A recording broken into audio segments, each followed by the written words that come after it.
سیدہ طاہرہ رازیہ مرضیہ، سیدہ طاہرہ رازیہ مرضیہ۔ اعوذ باللہ من الشیطان اللعین الرجیم، بسم اللہ الرحمن الرحیم، الحمد للہ والصلاة والسلام علی اہلہا، اما بعد فقد قال اللہ تبارک و تعالی فی محکم کتابہ المبین بقولہ الحق، بسم اللہ الرحمن الرحیم،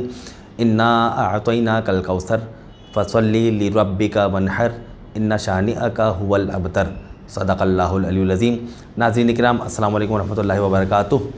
قائم ٹی وی کینیڈا کی نشریات بمناسبت ایام شہادت سیدہ کونین جاری و ساری ہے، اور آج ہماری دوسری نشست ہے۔ میں آپ کا میزبان ڈاکٹر سید احسن رضا نقوی حاضر خدمت ہوں۔ ہم اس وقت موجود ہیں بارگاہ ابی الفضل العباس کے اندر، اور ہماری نشریات کا سلسلہ جو کہ پہلی نشست سے شروع ہوا وہ جاری و ساری ہے۔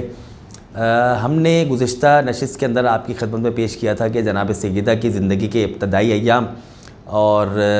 ایام فاطمیہ ہم کیوں مناتے ہیں، اس کی وجوہات میں سے چند وجوہات ہم نے آپ کی خدمت میں پیش کی تھیں۔ رسول اللہ کی اکلوتی دختر نیک اختر کے فضائل، آپ کے مکارم، آپ کا اخلاق بہت وسیع ہے، اور جس طرح ہم نے پچھلے پروگرام میں ناظرین کی خدمت میں پیش کیا تھا کہ ہم کون ہوتے ہیں کہ جناب سیدہ کی سیرت کو سمجھیں، کیونکہ ان کی سیرت کو سمجھا ہے صرف خداوند متعال نے، نبی کریم نے اور مولا کائنات نے۔ تو ہم تو صرف وہی مطالب جو سن رکھے ہیں، جو ہم نے کتابوں میں پڑھے ہیں، اور میں نے اور دیگر علماء کرام نے، خطبہ حضرات نے جو اپنی عقول کے مطابق ان کو سمجھا ہے، انہیں ہم طالب علمانہ انداز میں ناظرین کی خدمت میں اور منبر کے ذریعے اور دیگر پلیٹ فارمز کے ذریعے پیش کرتے رہتے ہیں اور کرتے رہیں گے انشاءاللہ۔ جناب سیدہ کی سیرت پر اگر غور کیا جائے تو نبی کریم کی گھر جب ولادت ہوئی جناب سیدہ کی، تو جناب خدیجہ سلام اللہ علیہ ام المومنین نے رسول اللہ سے کہا کہ بیٹی کی ولادت ہوئی ہے اور اس بیٹی کا نام کیا رکھنا ہے، یعنی اس بیٹی کا نام کیا رکھا جائے، نام گزاری کی جائے۔ تو رسول اللہ نے کہا کہ آپ بتائیے، تو جناب خدیجہ نے کہا کہ نہیں، میں نام رکھنے میں آپ سے سبقت نہیں لے سکتی، آپ نام رکھیے۔ تو رسول اللہ نے کہا میں بھی نام رکھنے میں خداوند متعال سے سبقت نہیں لے سکتا، نام بھی خداوند متعال ہی رکھے گا۔ اور پھر ظاہر ہے آپ دعا میں بھی پڑھتے ہیں کہ اللہم بحق فاطمہ وانت فاطر السماوات والارض، یعنی فاطمہ کا واسطہ دے کر دعا کرتے ہیں اس خدا سے کہ جو فاطر السماوات والارض ہے۔ تو نام رکھا جناب سیدہ کا خداوند متعال نے، اور ہم کسی اور موقع پر پیش کر کے آ چکے ہیں اسی نشریات کے اندر کسی اور مناسبت سے کہ ائمہ علیہم السلام اور بالخصوص پنجتن پانچ کی ہستیاں وہ ہیں کہ جن کے نام خداوند متعال نے خود رکھے ہیں، چاہے رسول اللہ ہیں، چاہے مولا کائنات ہیں، چاہے جناب سیدہ کا تو ہم نے پیش کیا آپ کے سامنے، چاہے امام حسن ہو، چاہے امام حسین ہو، چاہے مہدی، ہر ایک معصوم کا نام خود خداوند متعال نے رکھا ہے۔ ہمارے پاس نصوص قطعیہ اور شرعیہ باقاعدہ طور پر موجود ہیں۔ جناب سیدہ کی ذات پر اگر گفتگو کی جائے تو آپ کی ولادت ہوئی تو بہت سارے منہ بند ہو گئے، بہت سارے منہ بند ہو گئے، یعنی کیا کہ ایک شخص تھا، اس کا نام تھا عاص ابن وائل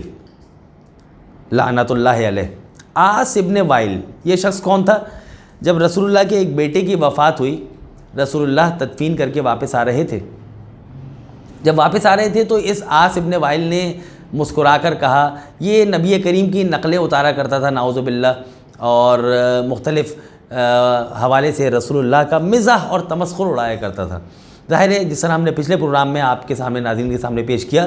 کہ رسول اللہ پر جسمانی حملے بھی ہوتے تھے اور معنوی حملے بھی ہوتے تھے، اور انہی معنوی حملوں میں سے ایک حملہ یہ بھی تھا۔ تو یہ عاص ابن وائل ہاتھ جھاڑ کے کہنے لگا رسول اللہ کی بیٹی کی وفات پر کہ چلو اچھا ہوا، اب جو رسول اللہ اگر اس دنیا سے رخصت ہوتے تو ان کے بعد یقیناً رسالت یا امامت یا ہدایت یا نبوت کا عہدہ ان کے بیٹے یعنی ان کی نسل کے اندر چلتا۔ اب تو رسول اللہ کی بیٹی کی وفات ہو گئی، ماریہ قبطیہ سے جو تھے ابراہیم علیہ السلام کا، ان کی وفات ہو گئی۔ اب اس کا مطلب یہ ہے کہ یہ جو ہدایت کا سلسلہ ہے، یہ جو رسالت ہے، اور یہ جو نبوت ہے، اور یہ جو امامت ہے، اور یہ جو کار نبوت اور رسالت ہے، یہ اب ختم ہو گیا، اب اس کی کوئی اہمیت نہیں ہے، اب اس کی کوئی امپورٹنس نہیں ہے، اب یہ سلسلہ ختم ہو گیا۔ وہ جو تبلیغ کا سلسلہ تھا وہ بھی ختم ہو جائے گا، وہ جو رسالت کا سلسلہ تھا وہ بھی ختم ہو جائے گا۔ تو یہ عاص ابن وائل جب یہ طنز کرتا ہے تو نبی کریم پر خداوند متعال یہ سورہ نازل کرتے ہیں، انا اعطیناک الکوثر، ہم نے آپ کو کوثر عطا کیا، فصلی لربک وانحر، آپ اپنے رب کے لیے نماز پڑھیے اور قربانی دیجیے، ان شانئک ھو الابتر، بے شک دشمن تو آپ کا بے اولاد رہے گا۔ اب دیکھیے خداوند متعال نے اس عاص ابن وائل کو کیٹر کرنے کے لیے نبی کریم کی اولاد ایسی پیدا کی بیٹی فاطمہ کہ جس کی نسل سے تا قیامت سادات پیدا ہوتے رہیں گے، صرف اس ایک تانے کی عوض کہ جو عاص ابن وائل نے دیا۔ کیا کون سا تانا تھا کہ چلو اچھا ہوا اب نبی کریم کی بیٹے کی وفات ہو گئی، اب سلسلہ نبوت بھی ختم ہو جائے گا اور آپ کا سلسلہ بھی ختم ہو جائے گا اور آپ دم بریدہ ہو گئے۔ دم بریدہ یعنی کہ آپ کی اولاد اب نہیں ہے اس دنیا میں۔ تو رسول اللہ کو عدم اولاد کا تانا دیا کرتے تھے یہ لوگ۔ تو خداوند متعال نے نبی کریم کی پشت کو مضبوط کرنے کے لیے آپ کے صلب میں بیٹی فاطمہ کا نور عطا فرمایا، اور یہ بیٹی فاطمہ وہ ہے کہ جس پر خداوند متعال خود ناز کرتا ہے۔ اور ظاہر ہے یہ مشہور و معروف ہے، علماء کرام بیان بھی کرتے ہیں کہ ہر نبی کا نور ایک صلب کے ذریعے دوسرے صلب تک پہنچا، لیکن جناب سیدہ کا نور لینے کے لیے خود نبی کریم کو معراج شریف پہ جانا پڑا۔ اور ظاہر ہے اس لیے کہتے ہیں ریحانہ، ایک جناب سیدہ کا لقب ہے، ہاذہ ریحانتون، یہ ریحانہ ہے، رزقہ اللہ علیہ، کہ جسے اللہ نے مجھے عطا کیا ہے، رزق یعنی اللہ نے مجھے عطا کیا ہے ریحانہ۔ اور ظاہر معراج کا واقعہ ہے، رسول اللہ نے نور جناب سیدہ کو بھی وصول کیا، اور جو معراج کے مقاصد ہیں ان میں سے ایک مقصد یہ بھی ہے۔ تو لوگ نبی کریم کو عدم اولاد پر تانا دیا کرتے تھے، اور عدم اولاد کا تانا دیا کرتے تھے۔ اب یہ جو سورہ کوثر ہے نازل ہوئی، اس کے فضائل میں بہت کچھ کہا جا سکتا ہے، لیکن وقت نہیں ہے، بس دو جملے پیش کرتا ہوں۔ ایک شاعر تھا، اس کا نام تھا شعشاع۔ جب حج کے ایام آیا کرتے تھے تو لوگ اپنے اپنے اشعار کو خانہ کعبہ کی دیوار پر کیل ٹھوک کے لگا دیا کرتے تھے یا کسی چیز سے نصب کر دیا کرتے تھے، لیکن پھر جیسے ہی سورہ کوثر نازل ہوا تو پھر ان آیات کو خانہ کعبہ کے ساتھ متصل کر دیا گیا۔ جب لوگ آئے، شعراء آئے، انہوں نے دیکھا کہ انا شانیہ کا هو الابتر ما ھذا کلام البشر،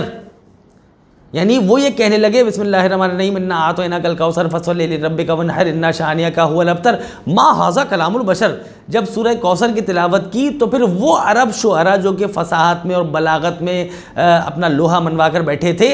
کہ وہ یہ کہنے لگے کہ ما ھذا کلام البشر، یہ بشر کا کلام نہیں ہے، یہ انسانوں کا کلام نہیں ہے۔ کیوں؟ کیونکہ کلام بھی خدا کا ہے، اور جو سورہ کوثر کی مصداق ہیں وہ بھی خداوند متعال سے ہیں، خداوند متعال کیا عطا کرتا ہے۔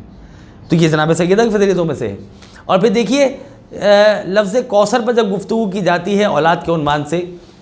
تو بہت سارے معنی مفسرین نے، محدثین نے اپنی اپنی کتابوں میں لکھے ہیں۔ کوثر کا معنی نہر، کوثر کا معنی حوض، کوثر کا معنی خیر کثیر، کوثر کا مطلب ہے اولاد، اور وغیرہ وغیرہ۔ کوثر کا مطلب ہے علماء، بہت سارے معنی فخر الدین رازی نے اپنی تفسیر کے اندر لکھے ہیں،